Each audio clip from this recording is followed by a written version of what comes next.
we'll see. The world is 8 billion people, so it's 8 billion opinions.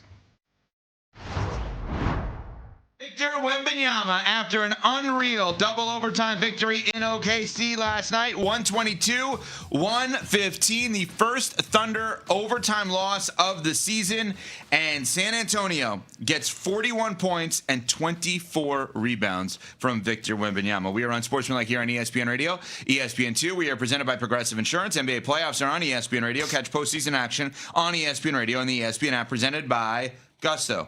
Is he the best player in the world? Right now, regardless of what happens the rest of the way here, is he the best player in the world? He's the most unstoppable player in the world. So, yes. Yeah, I was about to say. So the answer is yes. Look at you trying to hide in the nuance. I don't want to be disrespectful to Shea and his production, and obviously he took home the hardware last night, but Victor Wembanyama let us all know last night. He put on a show. The way he impacted that game in every which way, he was like, okay, you don't think I'm the best player in the world? I've been trying to tell you all season long. I've been campaigning for this because it matters to me. The accolades matter to me. I'm trying to be the best to ever do this. You don't think I'm the best player in the world? Okay, I'll just go win the whole thing at 22 years old. And I'm rooting for him to do it because I love when people feel slighted, they feel doubted, and they enact revenge. That's the type of revenge that I like, and we saw basketball revenge from Wemby last night. Smalls, about a month ago, Wemby was talking about the MVP award and openly campaigning for himself. And the one thing that he said that stood out to me was that the all-time greats in this league, they took as much as they could as early as they could. And that hit me in a way because this dude is talking about taking over the league, and he's 22 years old. Mm-hmm. He's got the skill set, he's got the athleticism, but he's also got the mentality. And the one thing that threw everybody a little bit is what we saw last series and how he got frustrated to the point where he got ejected, where he elbowed Naz Reid in the head and neck area. It was a flagrant 2. He got tossed. And everybody wondered how he would respond to that. And we've seen the response over 3 games now. And it is, quite frankly, the most dominant basketball that we've seen from any player in these playoffs over a 3-game span. That's how good Victor Wembanyama has been. I said in that moment, following what happened in Game 5 when he came back to play, I said, that flagrant 2 ejection is the worst thing to happen to the rest of the playoff field. It feels like it's bearing itself out like that right now because I just don't see a world in which OKC has any good answers to stop Victor Wembanyama. Penalty has to impact change, and if there's no change off of the penalty is worthless in essence. Say that again. The penalty. Yeah, it's a Nick Saban. You gotta slow it down. Nick Saban, when talking about suspending players and when he doesn't versus when he does, or when he was a coach, obviously, he would say that if I'm going to suspend players or penalize players, I have to guarantee the change. And so the league, obviously, they're not in charge of managing and coaching Victor Wembanyama, but I think that what they did is by kicking him out of the game, penalizing him, it impacted immediate change, and it's going to be beneficial, as you said, to him because he will not make the same mistake twice. I do not expect him to get tossed from a game in this series or a game if they are fortunate enough to play in the next series because he got frustrated and elbowed someone in the head or neck area. Will he get frustrated? Inevitably. It's part of anybody's profession.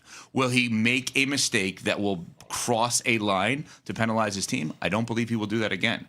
Right? All of the suspensions and penalties that we've seen from Draymond, who I am a huge Draymond Green fan in terms of the way he plays basketball, they haven't actually impacted change.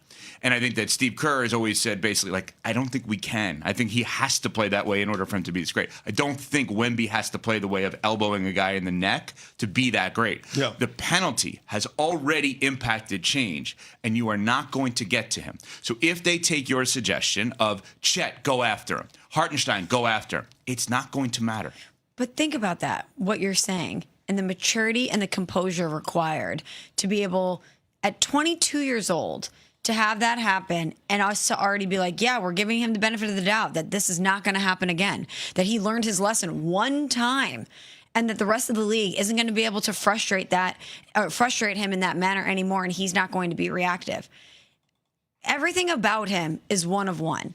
The size, the athleticism, the mentality, the maturity. I don't know any other superstar in sports that at this age could possess all of those qualities.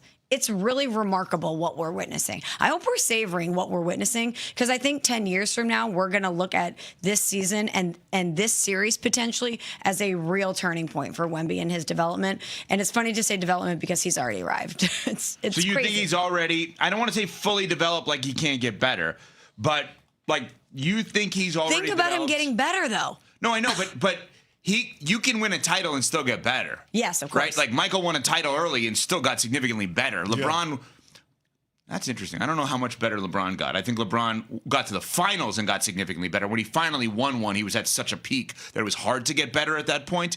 But so you're saying it is not past your concept, Smalls, is I could see the Spurs winning a title this year and this being the worst version ever we see of Wemby. Yes. And if this is the worst version of him, or the evolution is still happening, the NBA better watch out. you better watch out, because if this guy can get more seasoning on him and be better and be more impactful, I don't know who's going to stop him, and I don't know who's going to stop them. Well, our buddy Antonio Daniels was on with us yesterday from, he's an NBA champion with the Spurs, SiriusXM NBA radio and Pelicans analyst, and he had this to say, former Spur, about Wemby and proving that, you know what, that skipping steps is possible in this case. This man right here, Victor Wembanyama, he has forced me to completely change my thought process. I used to think, you know what, there is no skipping steps. If you go back to the Oklahoma City Thunder, they had to lose in the play-in game, and then the final next year, they lost in the second round to the Dallas Mavericks, and then they went to the NBA Finals and won the NBA Finals. I was always a believer in you cannot skip steps. Victor Wembanyama and his impact has forced me to completely rewire my thought process, because he is that impact. When I was on with you guys a couple weeks ago, Evan, I told you, and you looked at me like I was kind of crazy. I said at the time, Victor Wembanyama, if he can stay healthy, will be the best player to ever touch a basketball. His impact on both sides of the ball is something like we've never seen before. So he has completely forced me to rewire my train of thought. After last night, after a 40-20, what AD said doesn't feel that far off. Do I think he's going to become the best player to ever touch a basketball? I think that's a little much. Do I think anyone could do anything that he did last night? No. We've never seen anything like that. Ralph Sampson was awesome, Virginia guy. Okay. Ralph Sampson was awesome. He was, 7'4" when he was playing? Yeah. Ralph Sampson was a Hall of Fame player and winner and played around the rim. Was not going to, at that time it wasn't encouraged, but was not going to put the ball between his legs and have a pull-up three at the logo in overtime to send it to double overtime with 27 seconds to go to know that he may know that he's Virginia educated, 2 for 1, right? But like that, physically, who's the comp? Ralph Sampson. I think he played near the basket, as you should at that age, or at that height. This guy is way more dominant than Ralph Sampson was. I don't even know if there's anyone physically close. Yeah, I mean, listen, AD was on to something. We've been talking about can the Spurs skip steps for the majority of this season, and I think with Game 1 in the Western Conference Finals, it's an emphatic yes. And we have to acknowledge what we are actually watching, right? I mean, there are very few players in the history of the NBA that we would say skipped steps when it comes to contending and winning a